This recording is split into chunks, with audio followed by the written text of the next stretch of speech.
is Chris Palmeri. I'm editor at Bloomberg News here in Los Angeles, and I'm a friend of Lisa's, and we met through the Los Angeles Press Club, which she's nice enough to give a couple of shout-outs to in the book. Thank you. Award-winning journalist, Lisa Niver.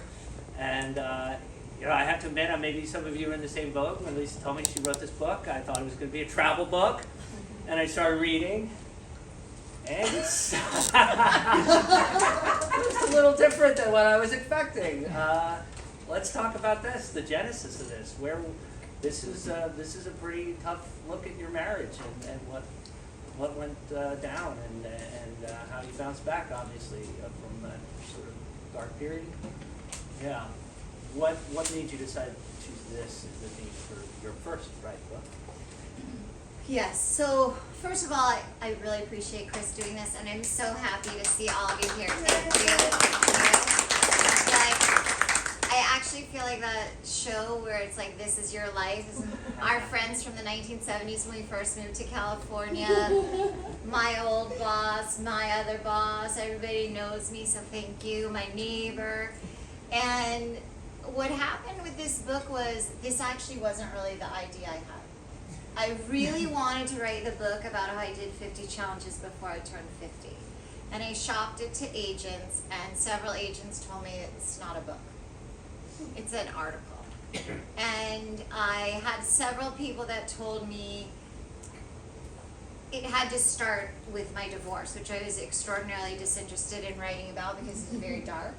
And I wanted to have like a happy travel story. And they said, well, that's nice for you, but it's not a book. So you can't write that. I mean, you can write that, we won't buy that. And neither will anyone else. So I don't think that's true. I think people might buy that.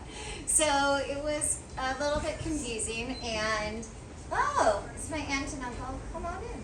Might be And seats for yeah, you. come in. That might be Miriam and Ken. Yeah, come on in. So it started that I wasn't that interested in doing it. When I first was getting divorced and I went to see my eye doctor, and one of the things that he was trying to help me see better, I started to the idea to do 50 things before I turned 50. But again, even that I quit many, many times. And then when I was deciding it would be a book, I quit that many, many times. And I actually wish, you know in the movies when someone's in jail, and they put the hashtags for every day they're in jail? I thought it really would have been great if I had put a hashtag for every time I quit this project and every time I quit the book, because I think it would be like this entire whole place. Hi, come sit down. Yes, come on in. So yeah, that's how it got started, is I didn't want to do it. Yeah, I can see that. Yeah, it's tough. It must have been really. Were there times you just sort of like crossed that out or erased it? And I said, I can't go down that road so deep, or was it? Was it? What happened was I worked with a developmental editor to help me figure out the structure of the book, and she helped me think about how do you write it and how long does it have to be, and I would write until I was pretty sure I was going to throw up, and then I would lie on the floor and think about my choices, and I quit, and I would call someone and cry and say that I was quitting the project, and they would say, okay, quit. No one's making you do this. And somehow I felt really called to do it. I really mostly didn't want to, but somehow there is an actual book. I'm pretty surprised, in all honesty, that it is. But yes. Well, you know, I'm a journalist and I ask tough questions. I gotta know. Have you heard from Fred? What is he working on his own book and reply? I mean, what? This is what inquiring minds want to know. know. Yeah. It's a great question. No, I have not. I do believe that he does have a book, and I did not read it. And I'm very, I don't know. Right. I'll move on to half your things. So this is a book again and again about bouncing back from things. And one of the initial things I didn't know about you was your brief stint in medical school. And there's a wonderful story in there. I don't know if you've read it yet. So Lisa decides it's not for her. She graduates from Ivy League University, gets into medical school. Everything seems to be glowingly going for you, and then you say no. But the counselors there, instead of wanting to know about you and your thoughts, they want to know what they did wrong accepting you in the first place, which is just for someone going through this college process. My daughter is fascinating. Can you talk about that? I mean, Yes. So Chris and I met through the Los Angeles Press Club. So when we met, I was already divorced. And most of the people that I met in the last decade in Los Angeles, honestly, for the most part, never knew that I was married or divorced. And so I bet there was a lot of surprises. a lot of surprises. A lot of surprises. So yes, after Penn, I went to UCSF Medical School in San Francisco. And I decided it wasn't a great fit for me, and I wanted to go on leave. And in order, because I was a first year, in order to go on leave, I had to meet with the school psychiatrist and the dean. And the psychiatrist said, you know, take the leave, you're very young, maybe it's not the right fit for you. But then I had to meet with everyone that had interviewed me and accepted me into school, and their response was, what did we do wrong taking you? Because we don't want to bring someone here that's not going to stay. And I did give them a lot of constructive feedback about how people treated me in class. I had been a women's studies major in college, and the response would be we had a paper case in medical school, and every week they'd tell you part of the diagnosis of the patient, and the medical student's job was to research and say, come back and say, what should we do? And every single week I would say my ideas, and the other people in my small group were always very dismissive, like, oh, who would think that's terrible? I'll never forget, our patient had a small oat cell carcinoma on the bifurcation of the trachea, which means you have inoperable cancer. So I said, the person is 80, and maybe they don't want surgery, and maybe they want to talk to their family. And the other medical students in my group said, that is so stupid. Of course she wants chemotherapy. She wants to get better. So the next week we came back, and the patient declined treatment. And no one ever said, wow, Lisa, maybe that was a good idea. And so that happened over and over and over again in medical school, but that's not why I left. In all honesty, one of the hardest things for me is I've always had a problem with my eyes, and I've always accommodated that problem until I got to medical school. And being in gross anatomy and histology, UCSF is a pass-fail school, so I passed, I could have stayed, but it became clear that something wasn't quite right. So I couldn't really explain that to the people that had interviewed me, because it would be another almost 20 years before I got my eyes treated. But yeah, it was a weird situation. And another tough life change on your part, and there are many of them in the book. I wanted to ask you about swimming to scuba diving, right? I mean, from a traumatic experience in the water to, you know, becoming a fish almost, right? I mean, you gotta dive everywhere you go. And so talk about that, and really that's almost a metaphor for everything you're doing in the book, right? Figuring out some way to overcome a challenge, personal challenge. Yes, maybe you should be a publicist. So growing up, because I had problems with my eyes, I had a lot of accidents. I had a very serious bike accident. It was kind of funny. It wouldn't happen now, but in the 70s, we didn't wear helmets in California, and I was bicycling with a group, and because of the problems with my eyes, I ended up, my front wheel of my bike locked on the back wheel of someone else's bike, and we took a flip together, and I landed on my head with no helmet, and the last thing I remember is the bike's locking. I remember that happening. And then when I woke up, everyone was staring down at me, the whole group. We was like a teen family camp, and so I was with all the other, whatever we were, 12 or 13-year-olds, and the counselor.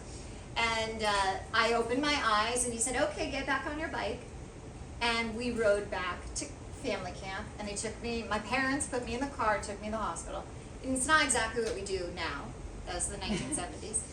Anyway, so similar things happened with swimming. So I had a near drowning, a lot because of my eyes. That's why I had the bike accident. I had a lot of accidents. Everyone told me I'm very clumsy. And turns out I'm not clumsy. So I had this near drowning as a child, and I never liked swimming. And then in college, my best friend was a swimmer, and she was a lifeguard, and she was a synchronized swimmer, and they rehearsed all the time. So at night, I would go to the library, and she would go to the gym, and then they would close around the same time, so I'd pick her up, and we'd walk back to our dorm.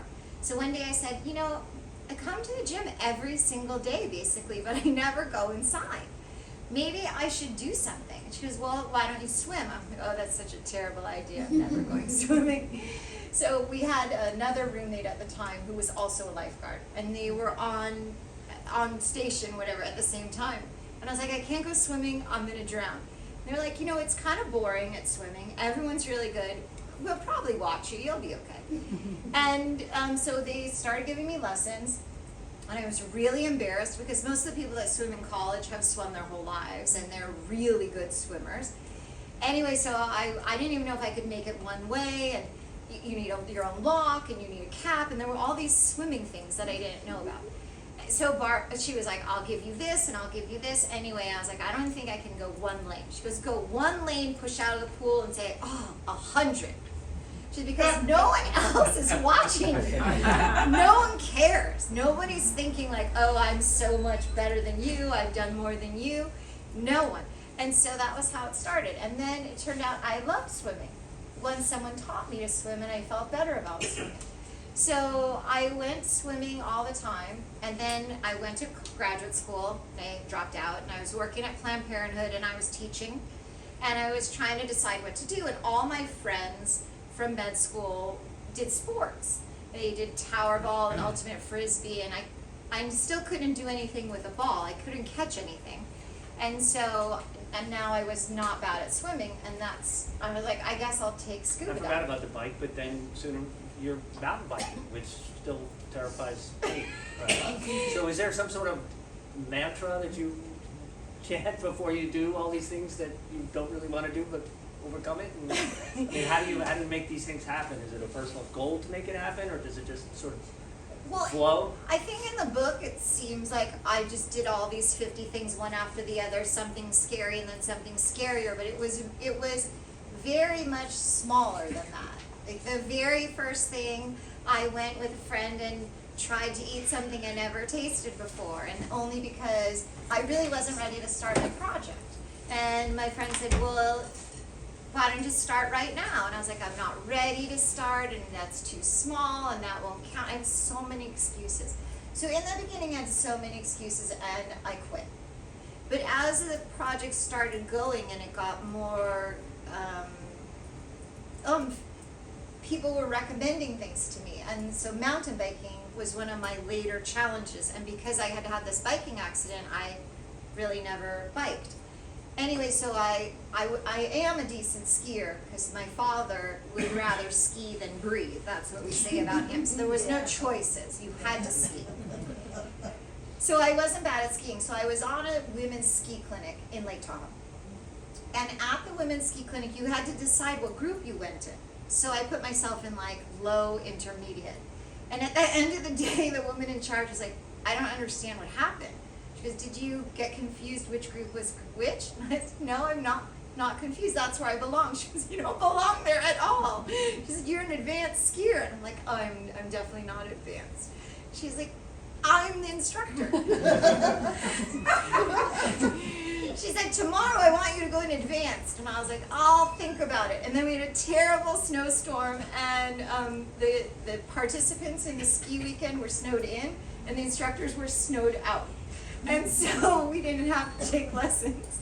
But anyway, after this whole adventure with the ski lessons, they asked me to come back for Pumps and Pedals, which is the Lake Tahoe Women's Bike Clinic.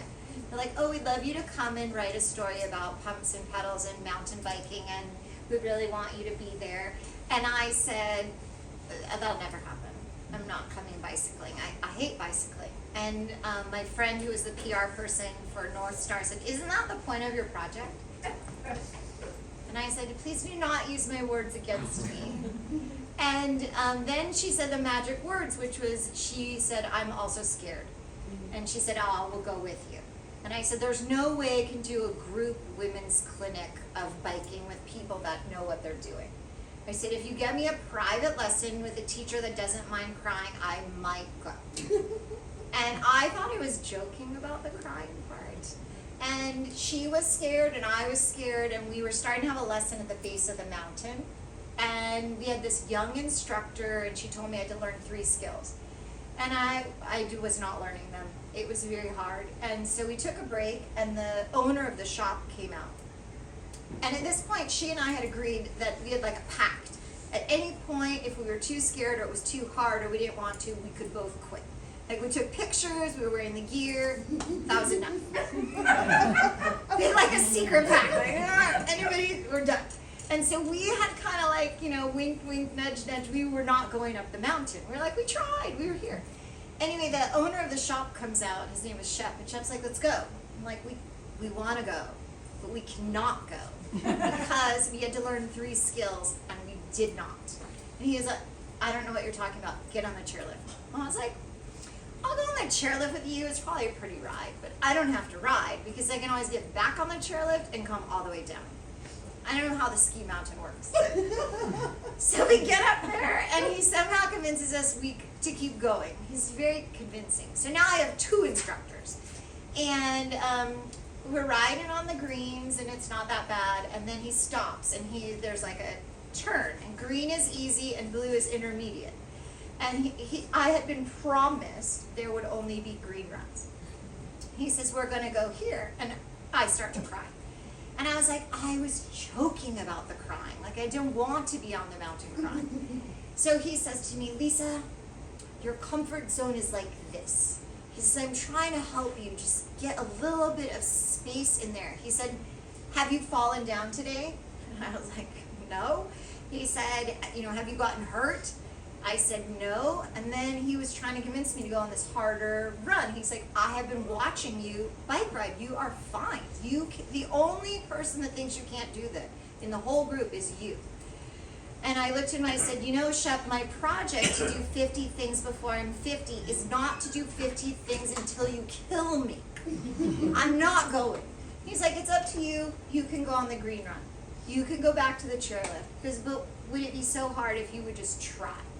And basically that's how I did all of the things in the whole list, is every single time someone offered me something great, I was like, oh no, I cannot. Well, I wanted to ask you that next, because the list is there, all of the individual 50 things. Some of them are very clear challenges, like you talked about mountain biking and that, but others just seem really fun things to do, and seemed like they might have been spontaneous in the middle of a trip or something. So how did you come up with the list? What does it take to qualify in all your travels to get on the 50? Well, that's a really good question, because one of the things when I first thought about doing 50 things before I'm 50, because I had met someone that did 40 things before she was 40, and my first thought was it was too many. And so my first thought was I could use things I'd already done. I was like, oh, I slept in the desert in Morocco, that could count. I went on a camel. And then I decided I would try to do 50 new things. And the way the list happened was very organic. A lot of it happened, someone would invite me to go on a press trip, and they'd talk about like, oh, we have this great craft beer. And I'm like, no, I don't want to write about that. I'm like, do you have any adventure? And then they offer me an adventure, and I would say no. And then they would convince me that I probably would be okay, and I would try it. And I went on once before the list earlier. I had done a zip line, which everything with, you know, feet off the ground was always hard for me because of my eyes. But so I went on this zip line in Puerto Rico, and the first half I was screaming in terror, and then the second half I was screaming because it's so fun. And that's basically everything on the list. I was like, no, no, no. Oh wait, this is kind of good. I like it. Got it. Can we do the R-rated portion of the interview? Okay. Gratuitous sex. So there's you discuss your time at Club Med, which you call Club Bed, and that the what do they call them? The gendarmes? What do they call them? The geos and the GMs. Yeah. You're almost encouraged to fool around with the guests, and then you go to the cruise ship. and you can't fool around with the guests, but you can do anything you want below deck with the other staff. And so I'm He's wondering, a good reader. I'm like, is any of this still allowed anymore? I mean, this is we've come a long way since those days. I think. I don't know what are you hearing from your? It is true. When I worked for Club Med was a long time ago, and I had been teaching school. I'd been teaching preschool in San Francisco, in the public school system. In San Francisco Unified Preschool was part of this school system, and through a variety of it's like an episode of Faulty Towers, I ended up with half of 3/4 of a job. And my friend had just taken her daughter to Club Med, and she said, these people really seem like they're having a great time. Maybe you should. It turns out they were having a really good time. So we did call it Club Med. Quite a number of things got edited out of the book. I have a kind of conservative publisher.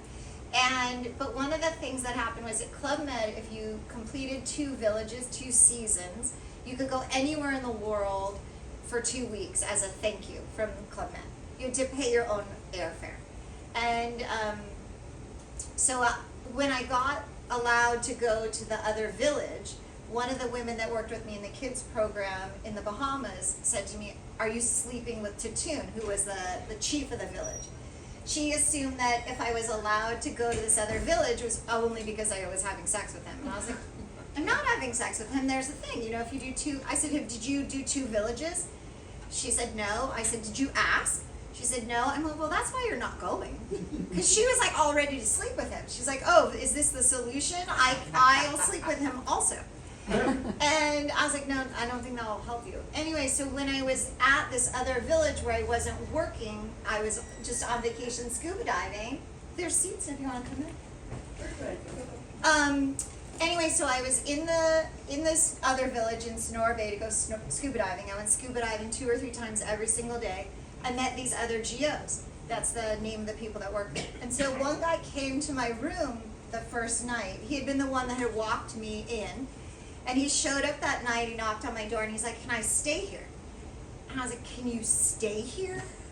He said, yeah, my room, the air conditioning's broken. I said, oh, well, I don't use the air conditioning because I'm going scuba diving and just have the fan on. So if you're looking for air conditioning, I guess you'll have to keep looking. And he left.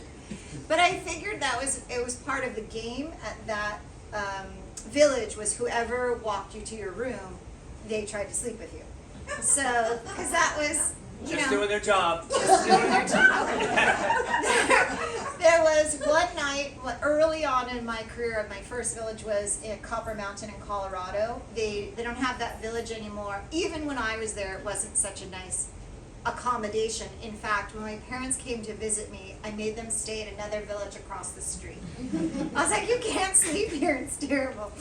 But so my village, we had a kids program. I always worked in the kids program.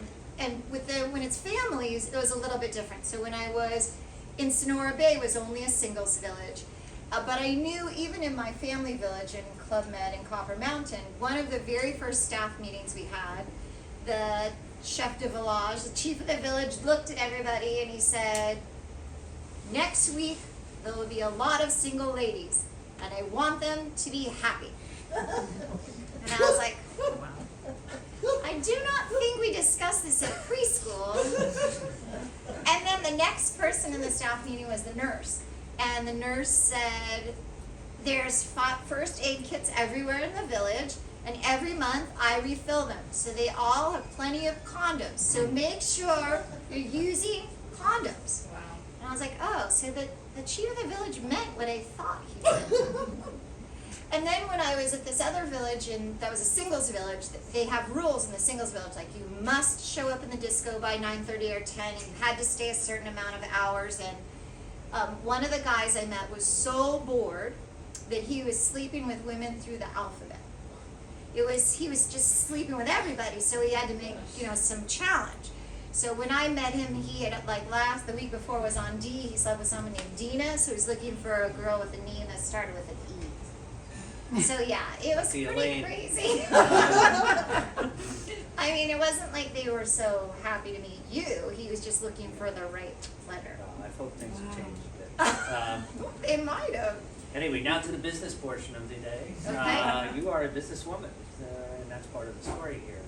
The way your journey took you to. I'm curious how one makes a living doing what you do. Is it the freelance writing? Is it the video pieces that you do? All the social media, the other sort of events you do with company sponsorships and things? So what? It reminds me, I used to date a freelance photographer, and she said, to be this unstructured, you have to be structured, and I very clearly, Lisa gave me suggested talking points for interviewing Lisa Niver, which I'm not actually reading from, but I took my own notes. But you are an organized individual, and it takes a lot of work to make this happen, right? It does take a lot of work, that's true.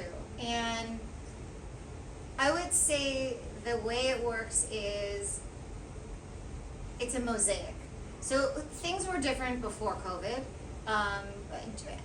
Right in March 2020 was the first month for video production. I was doing a lot of work on KTLA TV, and I was able to share segments from my trips, and people were coming to me with a budget. We want to take you on this trip, and we want to pay you for the video, and we want you to do all these different things for us. And March 2020 was said to be my best month ever as a freelancer. And then some of you might remember there was this thing that happened. I can put it out of my head. But so that's been a challenge. Although, being home in the pandemic, I don't know that I would have written this book if I wasn't forced to be home. Because writing this book, as you said, was very hard for me. And so I couldn't leave. I couldn't go anywhere. So I just sat at my desk. And but now things are starting to really come back. I'm about to sign a contract for 6 months with a big tourism provider, and so hopefully, that'll be a good phase. And my YouTube is this close to 2 million views. I'm just about 1,990,000. Let's all go online tonight. Yeah, so one of my friends did tell me that 1,990,000 could be considered rounding up to 2 million. Pretty. I wanted to ask you about this too, because I think of you as a social media expert Thank par you. excellence. So, Thank you. and I believe everything's in turmoil now, and that from Twitter becoming X, and Facebook maybe not so cool anymore. I don't know. I'm still on it. Where should we be looking at? Is Instagram the where everyone's moving now? And a lot depends on your age. I know TikTok, huge. Where do you focus, or do you do a little bit of everything, or tell us how to navigate this? So when I very first started the website We Said Go Travel, I started in 2010. And at the time, there was really only Facebook. And so as my website grew and as all the platforms grew, I added them all in one at a time. So when I post, I generally post on 6 or 7 platforms. I put the same video everywhere. And there actually was a time period where people would say to me, oh, it's such a bad plan. You're going to upset your audience, because they saw it on Facebook and now they're going to see it on Instagram. And I said, if someone's upset, it's okay with me if they unfollow me and just don't see it everywhere. But it turns out right now that only about 4% of your audience sees anything that you post. So I just keep posting and posting and posting. And now it's a funny thing because Facebook and Instagram are together with Threads, all 3.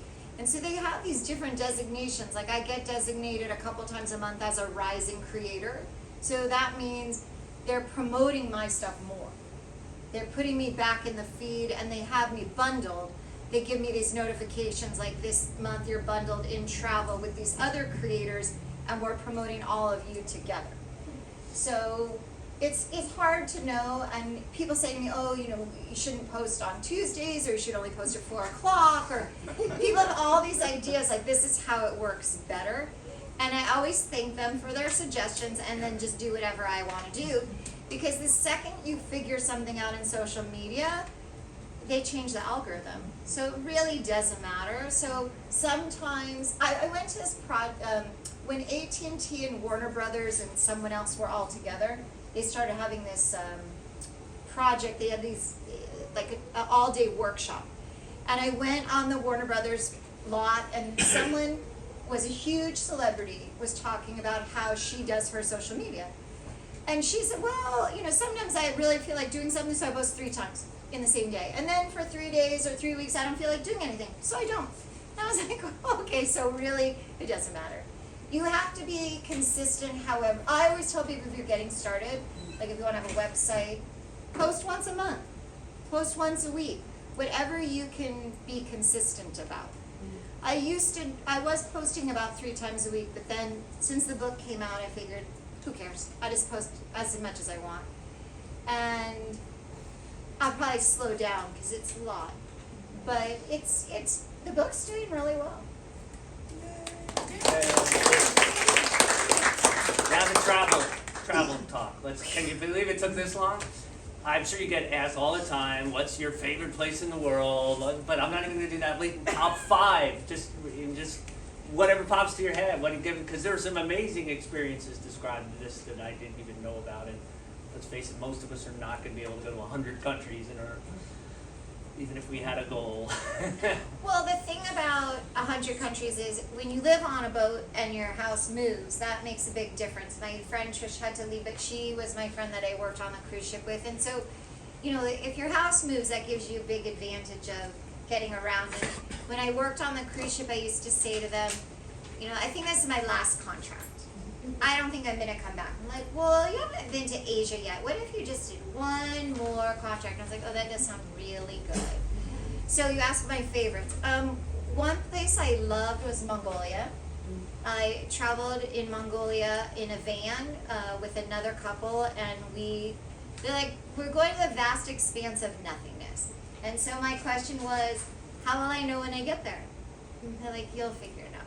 But I love Mongolia. We got to see Nadam Festival. That was great. I spent 3 months traveling in India on the public bus.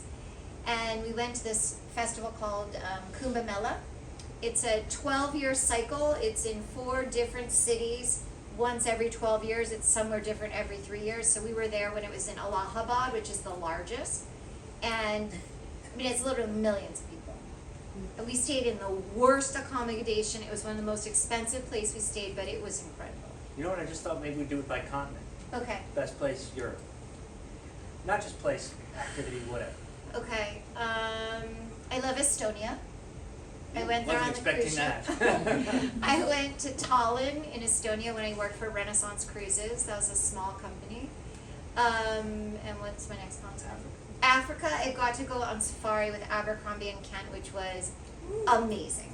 I love seeing all the animals. The thing that was surprising to me about safari is I expect to see animals, but I didn't expect that all day long I would see animals. At night, it's sleep in they call them tents.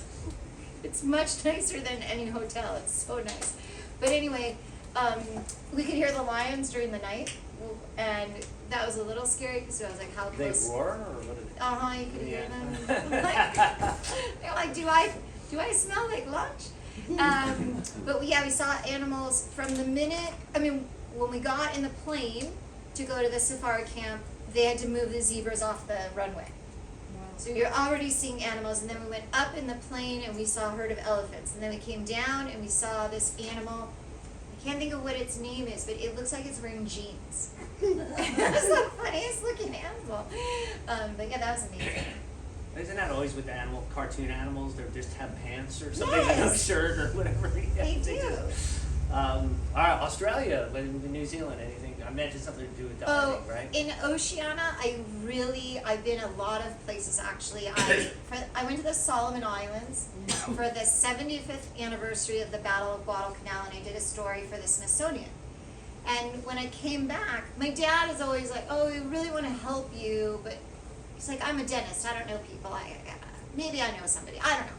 So I come back from the Solomon Islands, I'm doing this story, I've seen like historic tanks and down, we scuba dived with planes and boats that were hit by missiles, not missiles, mines, and I come back and my dad says, would you like to interview someone from the battle?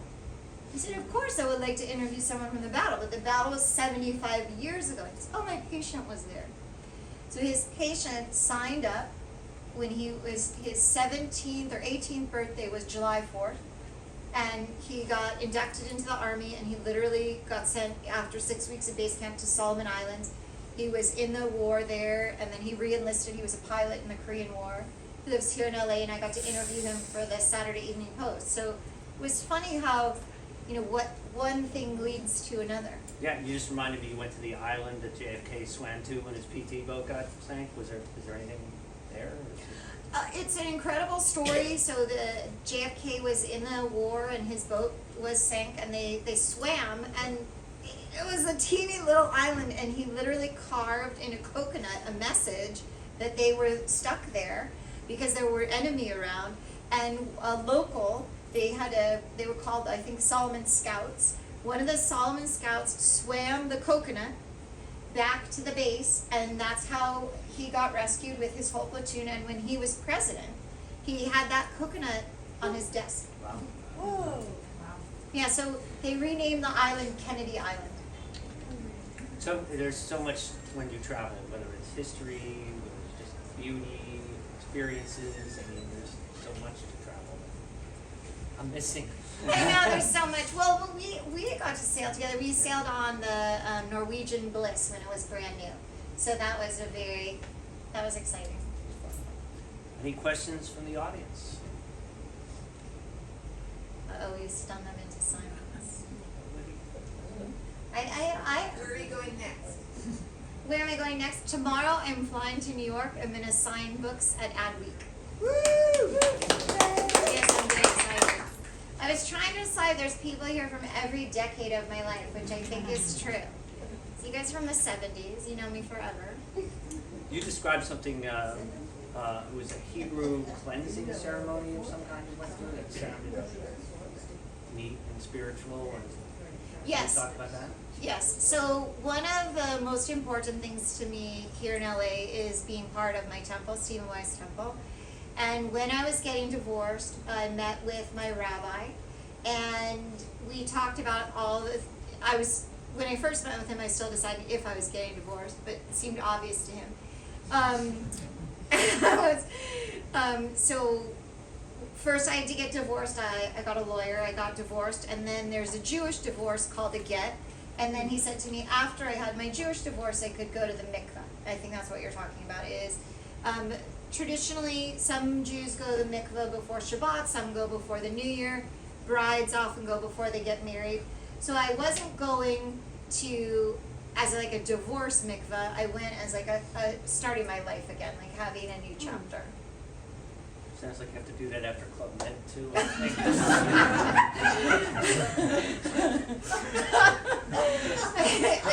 think I might have scarred you, Chris.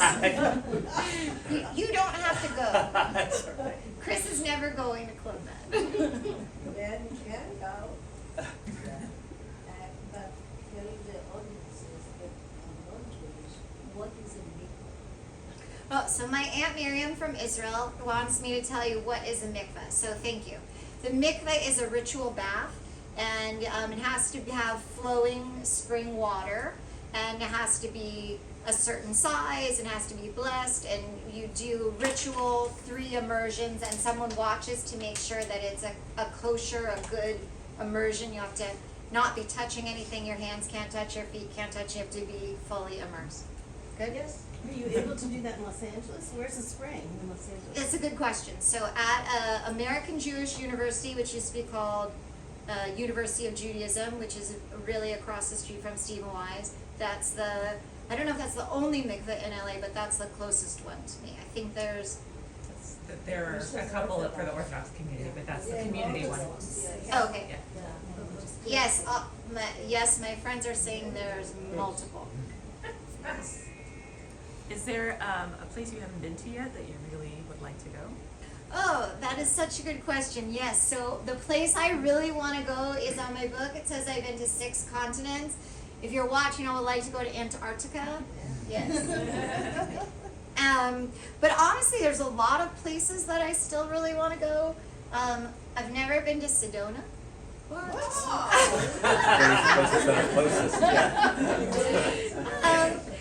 It was funny. A friend of mine that I work with on the cruise ship for many, many years, she was my dive buddy. And we went diving all around the world. In fact, we even went scuba diving in Juneau in Alaska.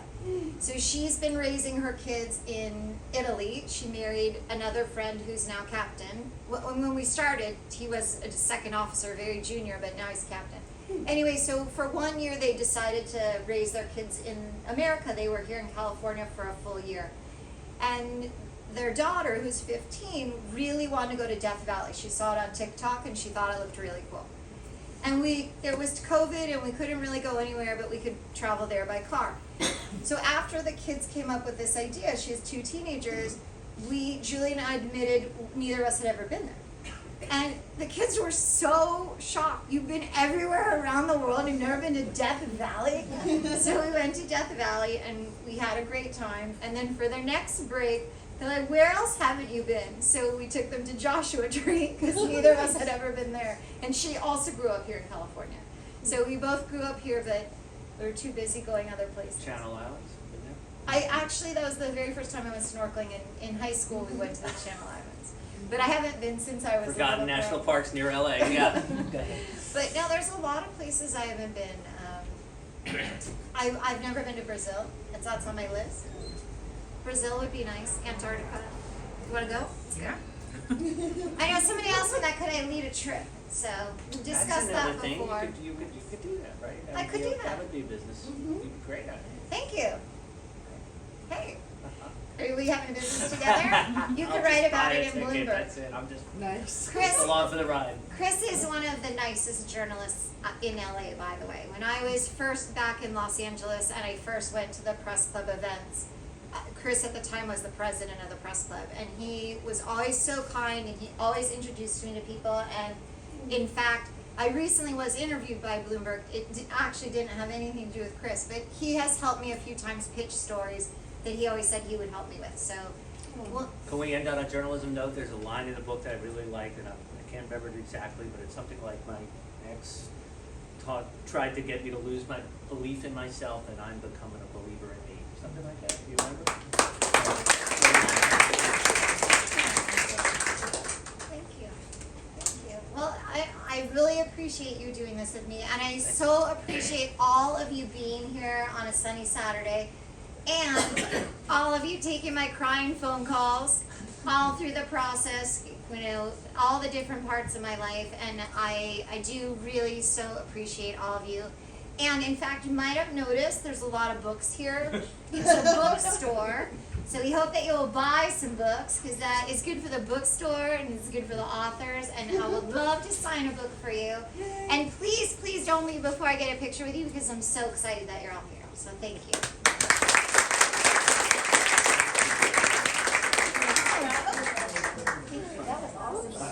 I was so nervous.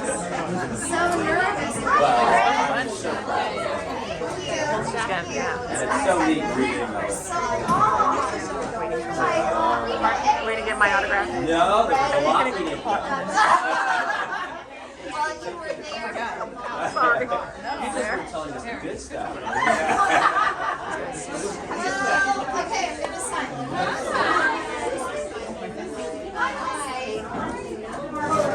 I can see the live picture. Better late than I just want to know. I have a wedding and I was in the morning. And I just want to we support. I